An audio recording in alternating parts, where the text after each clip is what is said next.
Okey, ini dia McDonald's dah pun sampai. Kita nak rasa sekejap lagi. Sedap ke tak pun kan? Jom.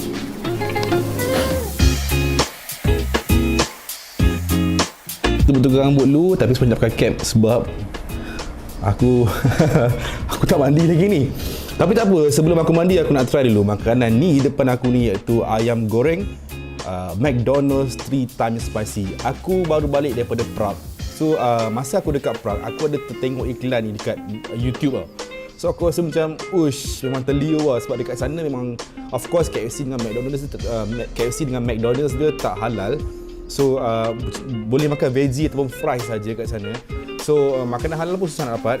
So memang mengidam lah, duduk 14 hari kat sana. Memang aku fikir macam bila aku sampai Malaysia, the first day aku quarantine, aku nak makan ayam goreng ni dulu. Di depan aku ni 3 times spicy dan biasa. Sebab aku memang peminat McDonald's yang spicy sebelum ni.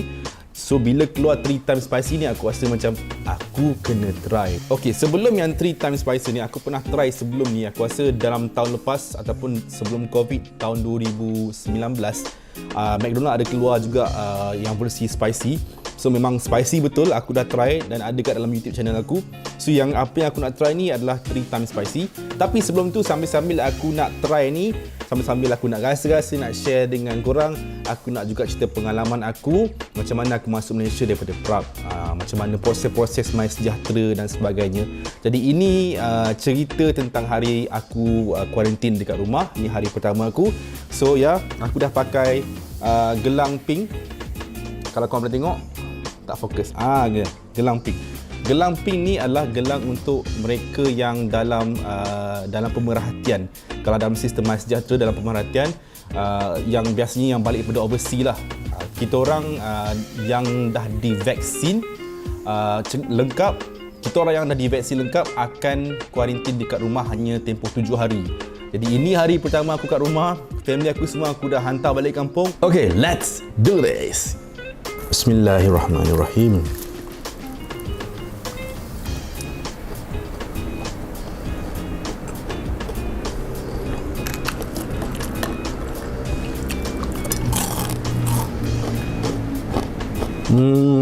Okay.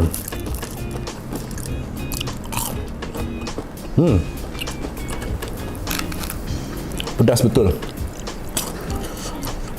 Memang betul-betul pedas. Nasi biar ada iPhone, tapi rasa tak cukup hari ni. Okay, so cerita dia ni lagi tu.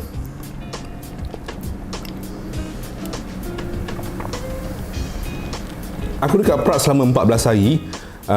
So bila sampai dekat Prague, bila kita orang sampai touchdown dekat Prague, dia punya kuarantin tak macam kat Malaysia.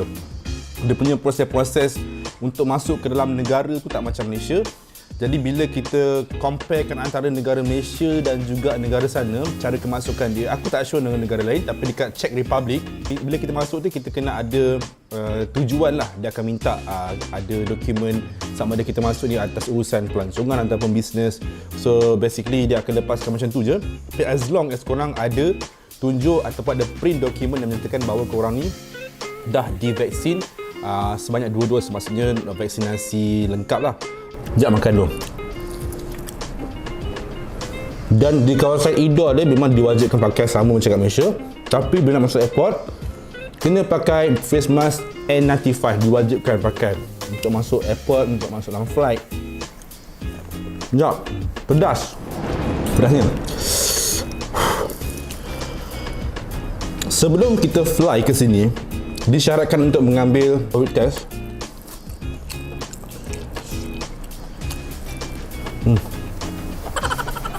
COVID test ni kita orang ambil itu 24 jam sebelum kita orang berlepas. Kita orang buat dekat airport di Prague. Dan waktu tu bayar mahal juga lah, dalam 300 lebih macam tu. So kita balik ke Malaysia. So bila sampai ke Malaysia, kita orang transit Dubai 9 jam. So Dubai 9 jam, kemudian sampai kat Malaysia semalam. So bila sampai kat Malaysia, ada beberapa step yang kita kena ikut lah. Benda pertama kita buat adalah kita kena scan QR code yang berada di pintu masuk dekat airport tu. Jadi korang scan dan korang kena isi borang. So bila korang kena isi borang tu akan menyatakan bahawa dia akan automatically update nama sejahtera lepas korang isi borang tu, yang kita ni adalah di bawah surveillance ataupun di bawah pemerhatian kat dalam sistem MySejahtera. So kita kena tunjuk benda tu, go straight dekat bahagian nak menuju ke arah immigration, dan sebelum korang sampai ke pos immigration tu, korang akan berdepan dengan beberapa step atau langkah. Dan korang akan beratur untuk berada di satu kaunter.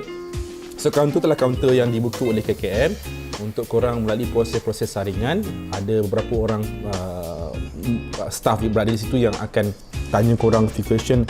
Either korang akan quarantine dekat rumah ke hotel ke, dan few other thing as well lah. Dia perlukan pasport, apa lagi dia perlukan vaksinasi, dia perlukan korang punya MySejahtera. Okey, sebelum tu dan dalam tempoh juga, waktu dalam tempoh saringan antara staff KKM dengan korang tu, dia akan minta satu borang yang korang isi 7 hari sebelum korang sampai kat Malaysia.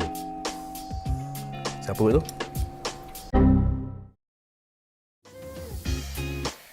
Borang kuarantin tu. Borang kuarantin korang akan isi di overseas, waktu korang di overseas 7 hari sebelum korang sampai kat Malaysia lah. Maksudnya kena isi awal.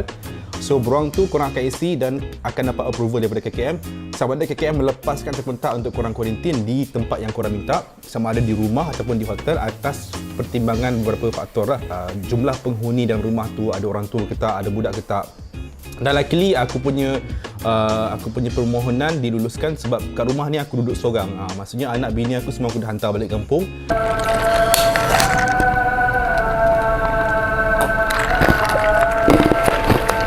Lepas tu lulus, dan borang tu yang korang kena tunjuk dekat staff KKM yang berada di KLIA sebelum post immigration tu. So bila dah tunjuk borang tu, sudah akan cakap okey sekarang ni syarat dia macam ni, tempoh 7 hari, dah akan bagi tahulah beberapa langkah-langkah untuk korang dalam tempoh kuarantin ni. Hari ke-5 kena pergi buat test COVID sekali lagi. Hari ke-7 baru potong gelang. Lepas tu dia akan bagi tahu korang kena pergi buat COVID test dekat the other side. Maksudnya lepas dekat kaunter tu korang kena pergi sebelah kanan tu, dan akan ada satu tempat untuk kita orang buat COVID test kat situ. So COVID test hidung dan juga mulut macam biasa. Lepas tu keluar terus dan settle. Macam tu je. Tapi agak mencabar sebab waktu nak sampai ke kaunter KKM tu, line beratur sangat panjang. Jadi kita orang ni memang lepas sampai landed je, kita orang terus keluar dengan laju sebab kita orang tahu kalau lambat kita akan beratur sangat panjang dan akan ambil masa lama. Dan kita orang settle dekat situ dalam tempoh kurang sejam masa, memang sekejap je. Lepas tu dah keluar semua, and then korang order lah Grab untuk pick up korang dekat KLIA. Macam tu je proses dia. Sampai je flight baru landing je, memang akan terima jumlah passenger yang sangat ramai. Jadi kat situ memang korang kena bersabar sikit lah. Jom makan dulu. Bermulalah episod aku hari pertama kuarantin kat rumah. Okay? So aku rasa ini adalah tempoh yang sangat bagus untuk aku buat konten-konten kat YouTube. Sebab kalau tak, anak aku akan sibuk, kacau aku akan ada dekat kawasan-kawasan ni tengah buat bising dan sebagainya. So this is the right time lah buat konten. Sebab itulah aku boleh buat mukbang. Okay, ni bagi aku personal opinion aku mesti rasa ayam McD yang spicy lama lagi sedap. Dari segi kepedasan memang yang ni lagi pedas, tapi dari segi kesesuaian ayam McD yang spicy biasa. So aku boleh bagi 8/10. Okay, that's it. Okay, bye. Assalamualaikum.